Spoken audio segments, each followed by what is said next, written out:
2024 चुनाव के लिए बीजेपी एक्शन मोड में आ गई है।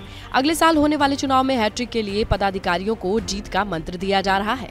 दिल्ली में बीजेपी पदाधिकारियों की बैठक में प्रधानमंत्री नरेंद्र मोदी ने भी हिस्सा लिया। उसमें उन्होंने 2024 में किन मुद्दों को उठाना है, विपक्ष का सामना कैसे करेंगे, इसका मंत्र भी दिया। प्रधानमंत्री मोदी के जीत के ब्लूप्रिंट के मुताबिक अब सभी पदाधिकारियों को मिशन मोड में काम करना पड़ेगा। सभी को सोशल मीडिया पर आक्रामक अंदाज में बातें रखनी होंगी। सोशल मीडिया प्लेटफॉर्म के जरिए सरकार की योजना से जुड़े हर डेटा को भी लगातार शेयर करना होगा। पीएम ने इस बात पर भी जोर दिया, विपक्ष जो नेगेटिव प्रचार करता है उसका जवाब पॉजिटिव अंदाज में देना होगा। जिन राज्यों में भारत विकसित यात्राएं निकल रही हैं, उन पर फोकस किया जाए। नए मतदाताओं को यूपीए सरकार और एनडीए सरकार के अंतर समझाने के लिए विशेष अभियान चलाए जाएं। पीएम मोदी ने यूपी और एमपी का उदाहरण देते हुए बीजेपी के फेवर में वोट बढ़ाने के लिए बूथ मैनेजमेंट पर फोकस करने की सलाह दी। पीएम मोदी ने ये भी साफ किया कि आगामी लोकसभा चुनाव में सिर्फ 4 जातियों पर फोकस किया जाएगा: युवा, गरीब, महिला और किसान।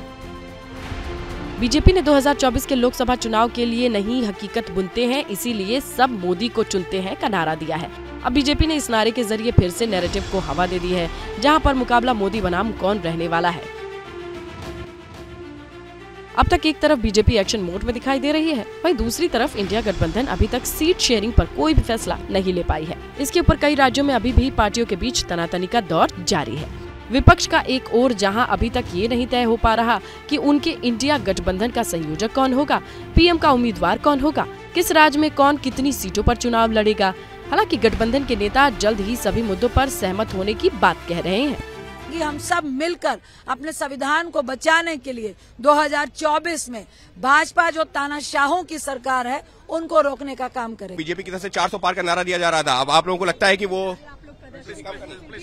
वो देश की जनता तय करेगी और उसका जवाब मिल जाएगा उनको। सीट बंटवारे पर चर्चा हुई है और वो हुआ है कि जल्दी से जल्दी मैक्सिमम 15 से 20 दिनों में सभी राज्यों में सीटों का बंटवारा हो जाए। इंडिया गठबंधन में कोई दिक्कत नहीं है, सब कोई दिक्कत नहीं, एकदम ये आपको दिक्कत दिख रहा है, कोई दिक्कत नहीं है। इंडिया गठबंधन मजबूती के साथ होगा और 2024 में भारतीय जनता पार्टी को हटाने का काम इंडिया गठबंधन करेगा। हालांकि कांग्रेस ने 2024 के लिए पी चिदम्बरम के नेतृत्व में घोषणा पत्र कमेटी का गठन किया है। कांग्रेस की घोषणा पत्र कमेटी में प्रियंका गांधी, सिद्धारमैया, शशि थरूर, इमरान प्रतापगढ़ी समेत कुल 16 नेताओं के नाम शामिल किए गए हैं। लेकिन बड़ा सवाल यही है कि बीजेपी जिस तरीके से चुनाव की तैयारी में जुटी है, इंडिया गठबंधन कब चुनाव की रेस में आगे आएगा।